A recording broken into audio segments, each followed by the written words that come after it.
능력이라는 제목으로 하나님 말씀 같이 나누러 가겠습니다. 오늘은 예수님께서 부활하신 부활 주일입니다. 예수님의 부활에 관해서는 복음서 마태, 마가, 누가, 요한복음에 다 기록이 되어 있죠. 부활의 여러 가지 역사적인 사실성이 있지만 무엇보다도 가장 강력한 증거는 바로 이 성경이 기록하고 있다는 겁니다. 오늘 말씀도 예수님의 부활에 대한 그런 말씀인데요.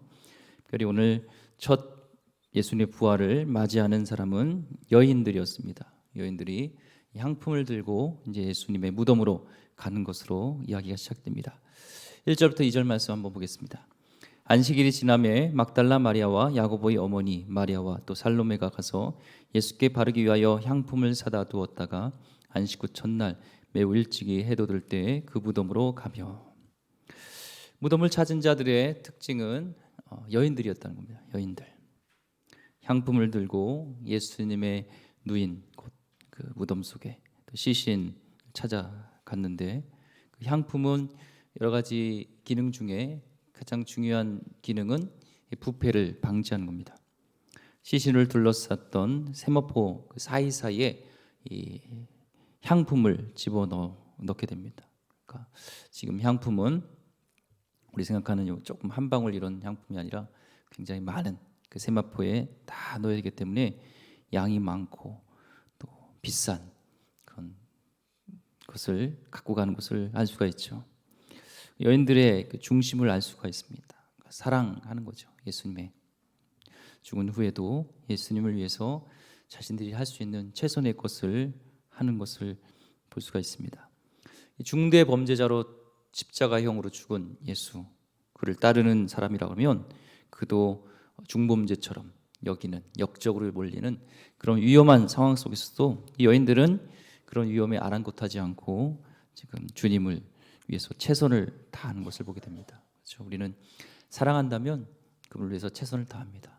먼저 우리의 열정, 헌신, 그걸 쫓는 것이 아니라 먼저 주님에 대한 사랑, 그분을 사랑하면 우리 열정과 헌신이 나오게 되어 있습니다.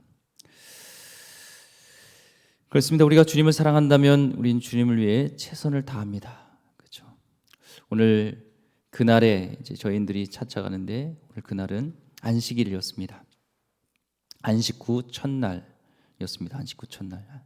예수님이 장사된 지 금요일 날 장사된 지 이제 사흘이 지난 때였습니다. 2절에 여인들이 간 곳은 다른 곳이 아닌 그 무덤으로 갔다고 했습니다. 2절에 그 무덤으로 갔다. 무덤은 인간의 육체, 죽음을 묻는 곳입니다. 무덤은 죄로 인한 어떤 근원이죠. 무덤은 죄의 결과입니다. 죄로 인하여서 다 죽게 되어진 무덤입니다. 그래서 인류가 죄를 범함으로 인해서 죽음이 찾아왔고, 그래서 모든 사람은 흙에서 왔지만 흙으로 돌아가야 됩니다. 예외가 없습니다. 인간은 모두가 이 죽음의 굴레를 벗어날 수가 없습니다. 직장에 가고 싫으면 월요일날 너무 싫다. 좀 쉬어야 되겠다. 학교 가기 싫다. 좀 땡땡이를 쳐야 되겠다. 이 봄날에 좀 봄꽃 구경도 하고 놀러 다니겠다 하면은 뭐 휴가를 내든지 월차를 내든지 뭐 땡땡이를 치든지 할 수가 있어요. 그렇지만 우리에게 닥치는 이 무덤은 내가 거부할 수 없는 것입니다. 무덤은 거부할 수 없어요.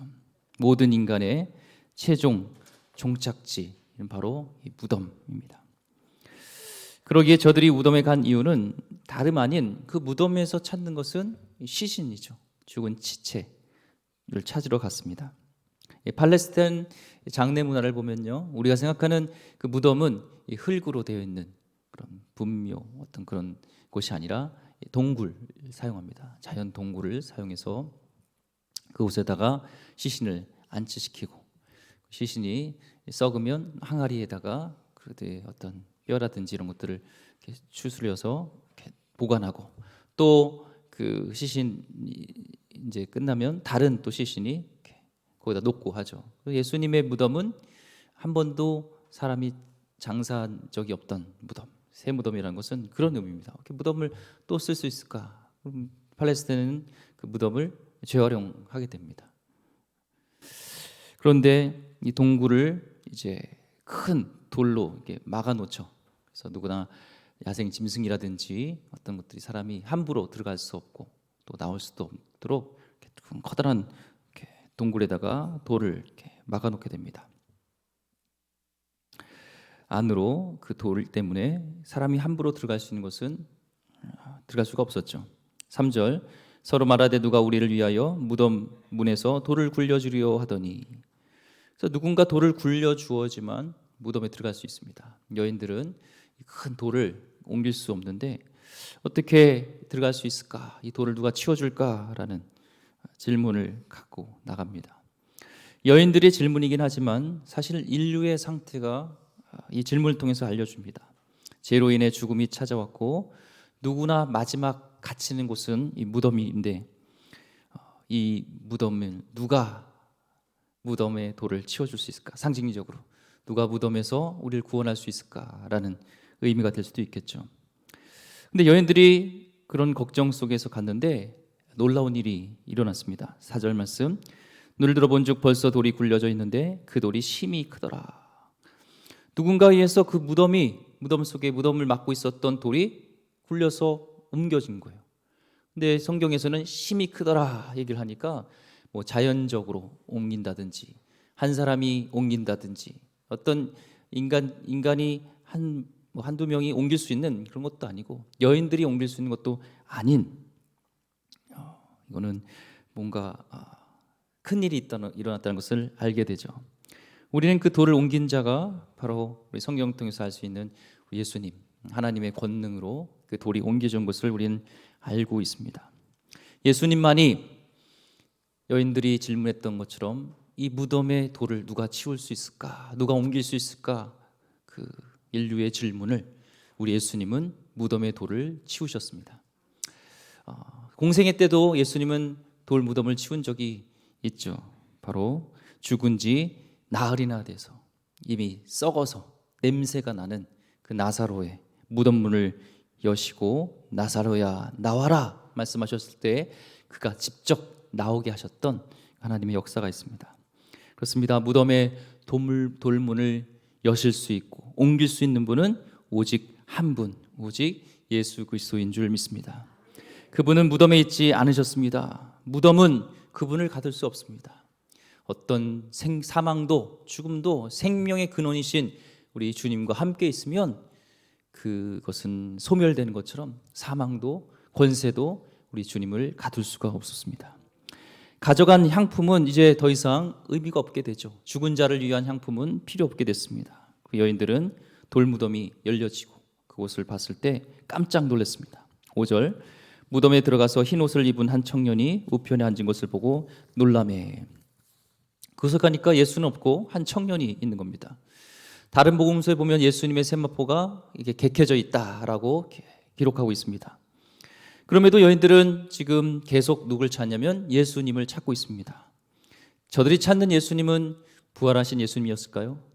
아니죠. 당연히 저들은 죽은 십자가에서 못 박혀 죽으신 그 예수님, 죽은 시체를 지금 찾고 있습니다.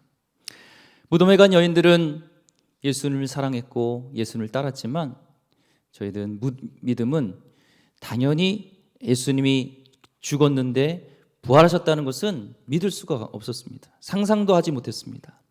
예수님에 대한 사랑과 예수님에 대한 고마움과 예수님에 대한 애틋한 마음이 있고 그분을 위한 헌신이 있었지만 예수님에 대한 진정한 믿음이 부족했습니다. 예수님에 대한 사랑과 추억은 있었지만 예수님이 진정 누구인지는 완전히 몰랐죠. 부활은 우리의 믿음을 확인하는 것입니다. 그리스도가 십자가에서 죽으신 것을 믿을 수 있다 할지라도 어떻게 살아날 수 있을까? 어떻게 죽은 자가 살아날 수가 있어? 믿기가 어렵죠. 우리 이성과 우리의 상식적으로는 있을 수 있는 일이 아닙니다.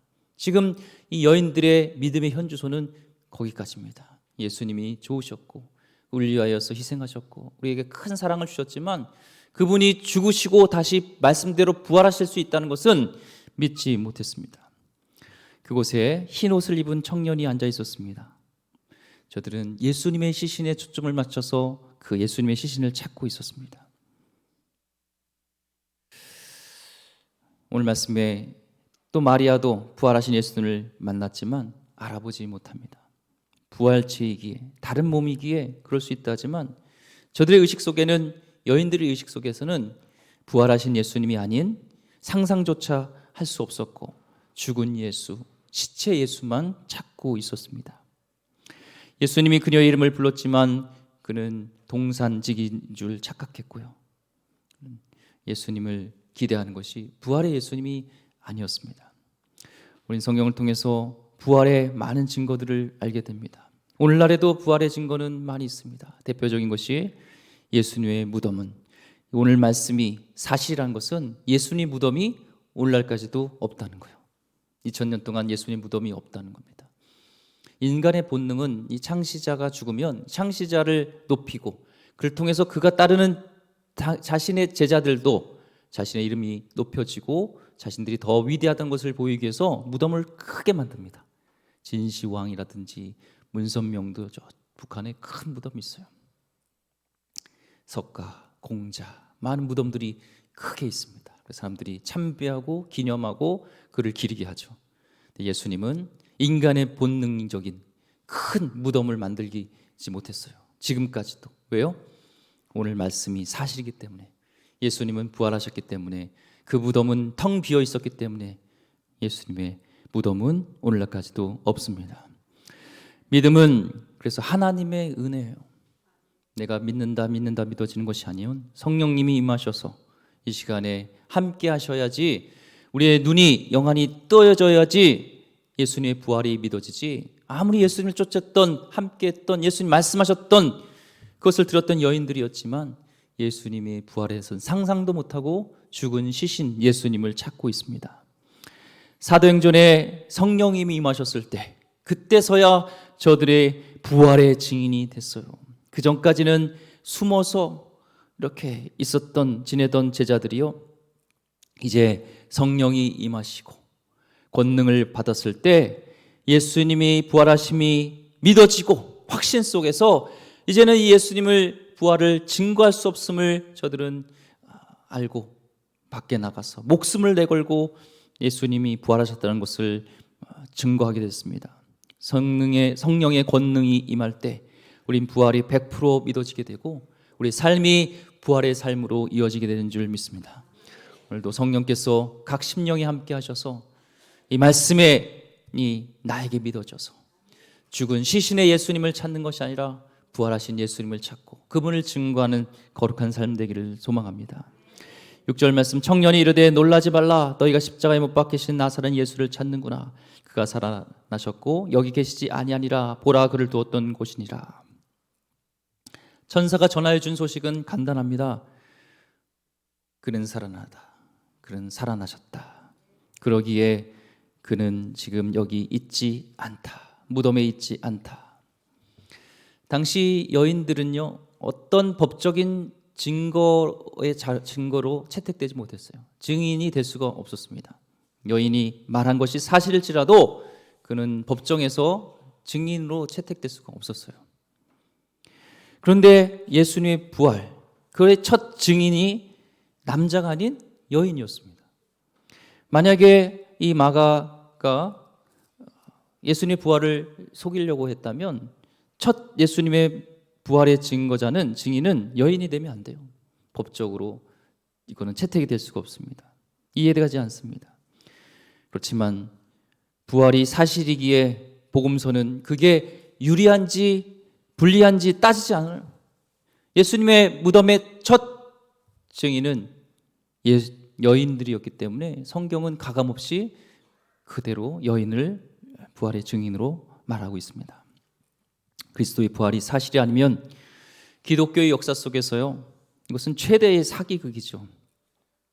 저와 여러분요, 사기당하신 겁니다. 여기 오실 필요도 없어요. 예수님이 부활하지 않으셨다면, 이게 거짓말이라면 사기입니다.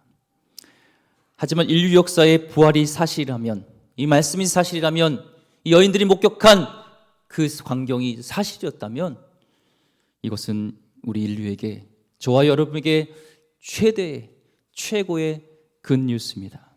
왜냐하면 인류 역사의 최대의 적은 사망이기 때문에 그렇죠. 절대 절망, 절대 문제는 죽음이에요. 입시 실패, 사업 실패, 주식 실패, 그것은 실패라고 하지만 절대 절망은 아닙니다. 왜요? 다시 시작할 수 있잖아요. 그렇지만 죽음은 모든 게 멈춤이에요. 죽음이 오는 순간 회복 불능입니다. 아무것도 시작할 여지가 없어요. 나의 모든 것이 해체되고 완전한 밑바닥까지 다 상실됩니다. 아무리 인간의 최첨단으로 노력할지라도 그것은 안 됩니다. 돈을 아무리 준다고 할지라도, 억만금을 준다고 해도 죽음의 문제를 극복할 수는 없습니다. 그렇게 진시황이 불로장생을 위해서 찾았던 것들이 다 헛되고 오히려 더 일찍 죽었다고 하잖아요.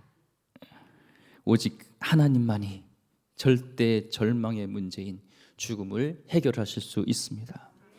예수님이 십자가에서 죽으시고 사흘 만에 부활하셨습니다. 그리고 그분이 부활의 첫 열매가 되셨다고 합니다. 농사를 짓고 그 해에 농사가 잘 됐는지를 보면 첫 번째 열매를 보면 알아요. 첫 번째 열매가 달고 맛있으면 다른 열매들도 맛있는 거예요. 첫 번째 열매가 부족하고 뭔가 벌레 먹고 이게 맛도 없고 그러면 그의 농사는 망친 겁니다. 거의 그래요. 근데 우리 예수님이 부활의 첫 열매가 되어서 완전한 부활을 보여주셨던 것처럼 예수를 믿는 우리에게도 이제는 똑같이 완전한 부활이 있다는 것을 선포하여 주신 것입니다. 완전히 죽음이 끝났음을, 죽음은 더 이상 권세가 없다는 것을 선포하신 것입니다. 예수님이 십자가에 죽으시고 사흘 만에 부활하셨습니다. 이 사실을 우리 첫 천사가 전하여 줍니다. 7절 말씀. 가서 그의 제자들과 베드로에게 이르기를 예수께서 너희보다 먼저 갈릴리로 가시나니 전에 너희에게 말씀하신 대로 너희가 거기서 배우리라 하라 하는지라. 예수님께서는 부활하신 후 내가 너희보다 먼저 갈릴리로 가신다고 마태복음 26장 32절 계속 말씀하셨어요. 제자들에게도요. 내가 먼저 갈릴리로 가겠다. 그리고 말씀대로 주님은 부활하셨고 주님은 제자들을 만나 주십니다. 7절 말씀에서 눈에 띄는 단어가 있는데 그것은 가서라는 거예요. 가서. 부활을 목격한 저들에게 천사가 하는 말은 가라는 겁니다. 더 이상 무덤에 머물러서 죽어있는 시체의 예수님이 아니라 이제는 세상으로 가서 예수님이 무덤에 있지 않고 사망 권세를 이기시고 부활하셨다는 것을 증거하라는 것이죠. 무덤에서 우리는 세상을 향해서 이제는 가야 합니다. 반전입니다. 기독교는 공자와 석가를 추념하는, 창시자의 죽음을 추념하는 그런 종교가 아닙니다.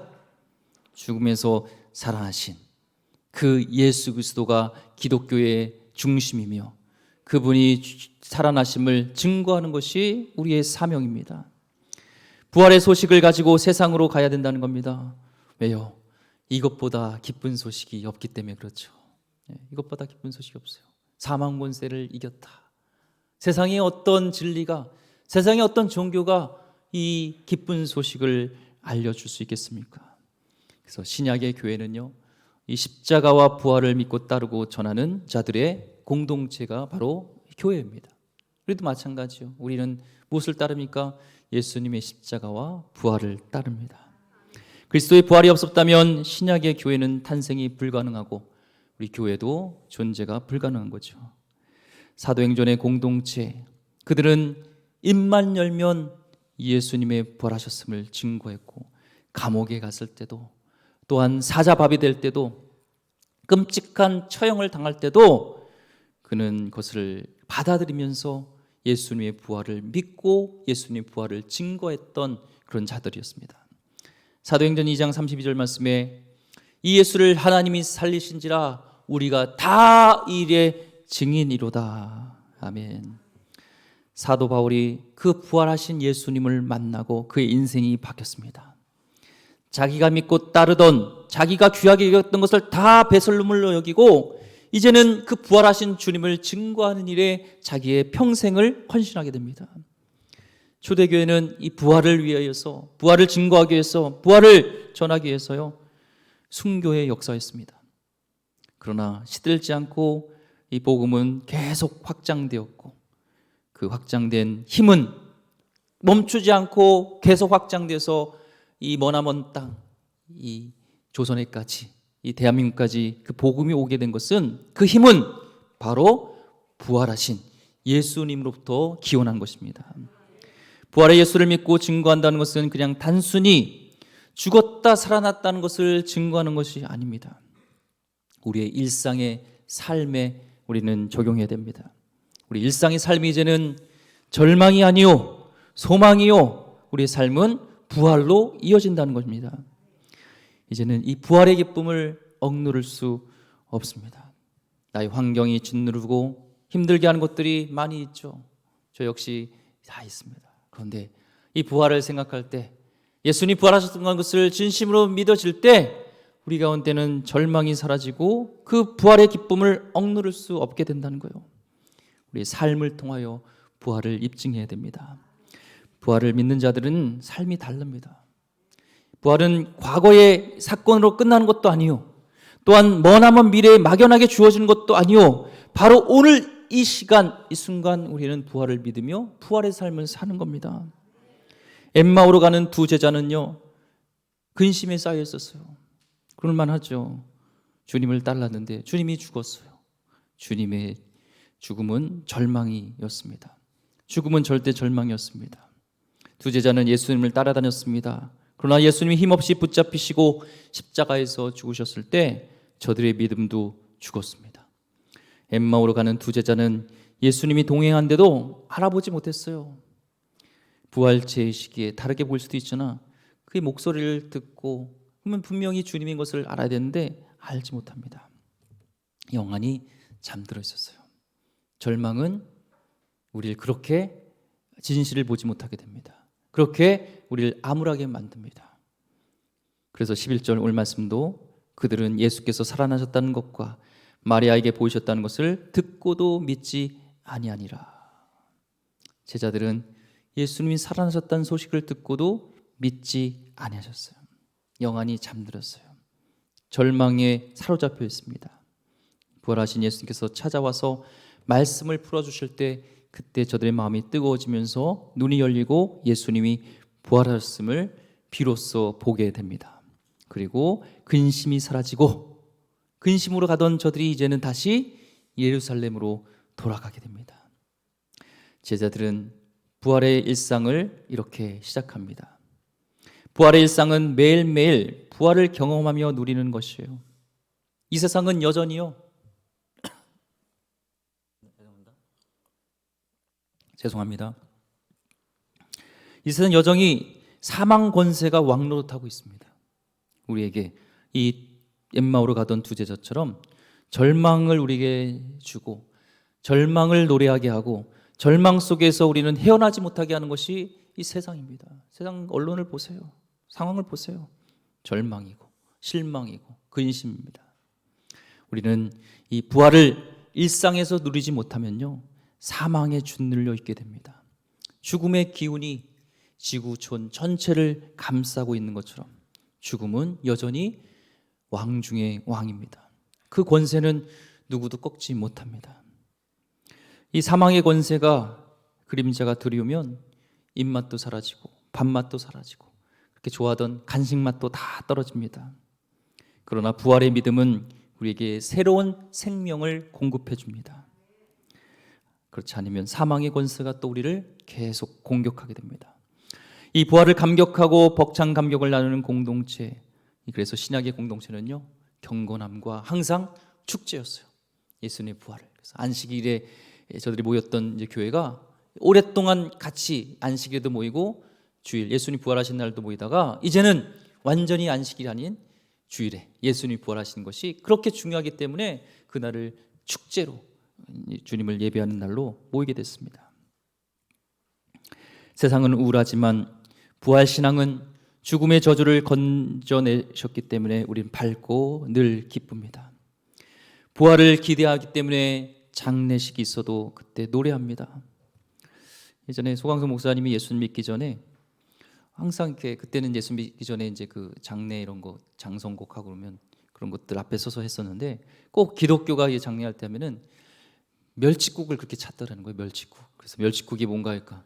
멸치국 뭐 그러더라고요. 그래서 왜 이렇게 멸치국을 찾나 그랬더니 나중에 예수님을 믿고 나서 그게 멸치루구나. 멸치루. 그렇죠. 우리는 장례식에도 노래하잖아요. 끝이 아니기 때문에 며치루 요단강 건너고 만나리 저 높은 곳을 향하여 주께로 나아가는 것처럼 우리는 끝이 아닙니다. 그렇기 때문에 주일날 교회 오실 때도요, 다시 한번 부활을 노래하시고 부활의 소망을 가지기 바랍니다. 부활을 다시 확신하면서 천국에서 만날 성도들을 미리 다시 한번 또 본다는 마음으로 이렇게 기쁨으로 오세요. 좀 마스크를 이렇게 쓰고요, 이렇게 웃으셔야 돼요. 그래야지 안 무서워요. 이 범죄 영화 보면요, 꼭 범죄자들은 이 마스크를 쓰고요, 눈매가 무섭습니다. 그래서 마스크 쓰고 눈을 찡그리고 있으면 꼭 범죄자 같아요. 웃어야 되죠. 어떤 분이 주일날이라든지 주일날 이제 교회를 오는데 저분은 인상이 왜 이렇게 안 좋지? 저분은 도대체 무슨 일을 하는지 하는데 쭉 따라가 보니까 교회로 오는 거예요. 세상 사람이 그렇죠. 교회 가면 큰일 나겠구나. 뭔가 근심 걱정이 저렇게 많은 곳이 교회구나. 그러면 안 되죠. 부활의 일상을 사는 사람은 더 이상 죽음을 두려워하지 않습니다. 이것이 부활의 능력입니다. 고린도전서 15장 53절 말씀에 이 썩을 것이 반드시 썩지 아니할 것을 입겠고 이 죽을 것이 죽지 아니함을 입으리로다. 고린도전서 15장 55절 말씀에 사망아 너희 승리가 어디 있느냐? 사망아 내가 쏘는 것이 어디 있느냐? 사망의 너희 승리가 이제는 더 이상 승리가 아니라는 겁니다. 고린도전서 15장 57절 말씀, 우리 주 예수 그리스도로 말미암아 우리에게 승리를 주신 하나님께 감사하노니. 부활의 주님으로 죽음을 승리케 하시는 하나님께 감사합니다. 부활의 신앙이 있으면 멋지게 죽을 수 있고 멋지게 살 수 있습니다. 베드로와 제자들은 비겁했습니다. 최고의 실수를 했습니다. 왜요? 죽는 게 두려우니까. 궁색해졌습니다. 초라해졌습니다. 두려워서 떨기 시작했습니다. 주님을 끝까지 쫓지 못했습니다. 두려움과 고난과 고통이 오면 멀찌감치 주님을 쫓다가 도망가 버리는 것이 우리의 모습입니다. 하지만 우리에게 부활의 신앙이 있을 때 더 이상 두려움이 끝이 아니며 우리는 끝까지 어떤 고통과 고난이 있을지라도 이 땅의 삶이 끝이 아니기 때문에 우리는 주님을 쫓아갈 수 있습니다. 죽음의 삶은요, 이제는 종이 한 장 차이입니다. 이 순간에도 누군가가 죽어가고 있고, 이 납골당일 가면요, 어린아이부터 어른의 기까지 남녀노소를 불문하게 다 있습니다. 대부분 죽음을 우리는 갑자기 맞이합니다. 혹시 여기 계신 분 중에 저 죽음이 언제 죽을 것인지 아시는 분 있습니까? 없어요. 죽음은 갑자기 옵니다. 우리는 죽음이 나와 상관없다고 우리는 생각합니다. 그렇지만 우리 인생은요, 출생부터, 어머니 뱃속에 있을 때부터 우린 죽음으로, 이 땅의 죽음으로 달려가고 있는 것입니다. 성도님의 죽음을 보면서 육체의 옷을 벗는, 이 땅의 장막을 벗는 그 순간이 가장 진실한 순간임을 깨닫게 됩니다. 그 죽음 앞에서 떨지 않고 어떻게 대할 수 있을까? 가장 진실한 순간인 것 같아요. 우리 성도님이 그 죽음 앞에 섰을 때, 평상시 때보다 그 죽음 앞에 섰을 때, 죽음은 끝이 아니라 영원한 세계의 시작입니다. 부활을 믿는 성도는 현실을 긍정하면서도 집착하면 안 됩니다. 왜요? 이 세상의 삶이 전부가 아니기 때문에 그렇습니다. 이 땅의 삶은 천국을 준비하는 시간입니다. 예수를 잘 믿는 우리 성도에게도요, 알미라는 질병이 찾아올 수 있습니다. 불의의 사고가 찾아올 수도 있습니다.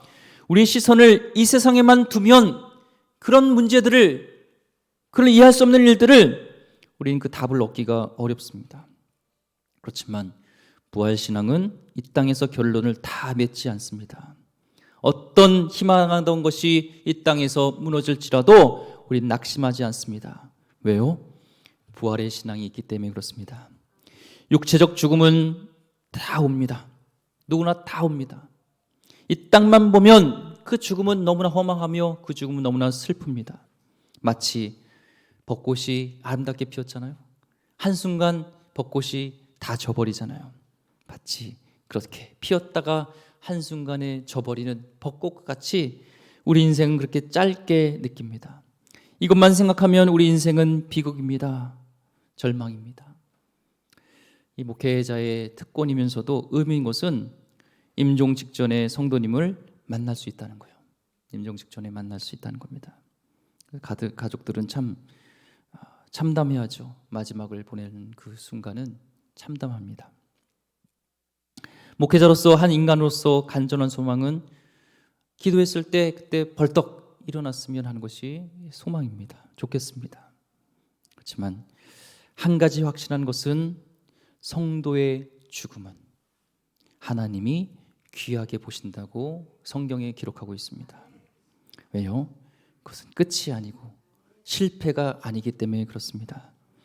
죽음을 생명으로 바꾸는 것은 의사도 목사도 아닌 주님의 부활의 능력입니다. 우린 영원히 하늘 아버지에 거할 것이고 내가 있는 그 초소는 거할 곳이 많다고 말씀하고 있습니다. 우리는 영원히 새하늘과 새 땅에서 살게 될 것입니다. 요한계시록 21장 4절, 우린 다 알 수 없지만 그것을 알려주는 말씀이에요. 그것은 모든 눈물을 그 눈에서 닦아주시니 다시는 사망이 없고 애통하는 것이나 곡하는 것이나 아픈 것이 다시 있지 아니하리니 처음 것들이 다 지나갔음이니라. 이것만 봐도 이 땅에서의 그런 모습과는 다르다는 거예요. 천국은 좋은 곳이라는 것을 알 수가 있습니다. 이 부활의 소망이 충만하길 소망합니다. 말씀을 붙잡으시기 바랍니다. 요한복음 11장 25절 26절 말씀, 난 부활이요 생명이니 나를 믿는 자는 죽어도 살겠고 살아서 믿는 자는 영원히 죽지 아니하리니 이것을 내가 믿느냐.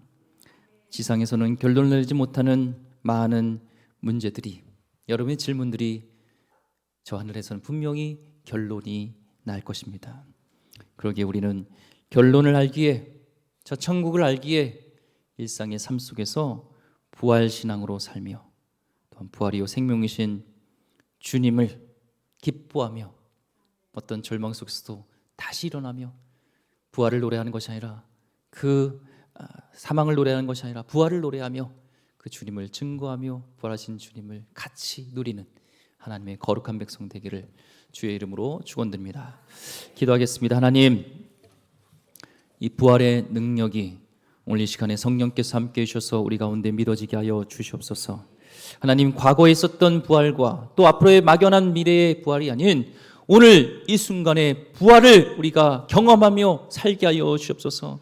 성도님 가운데 어떤 절망이 있습니까? 어떤 위기가 있습니까? 하나님, 절대 절망인 죽음을 극복하신 주님이 함께 하시기에 우리는 절대 절망이 없습니다.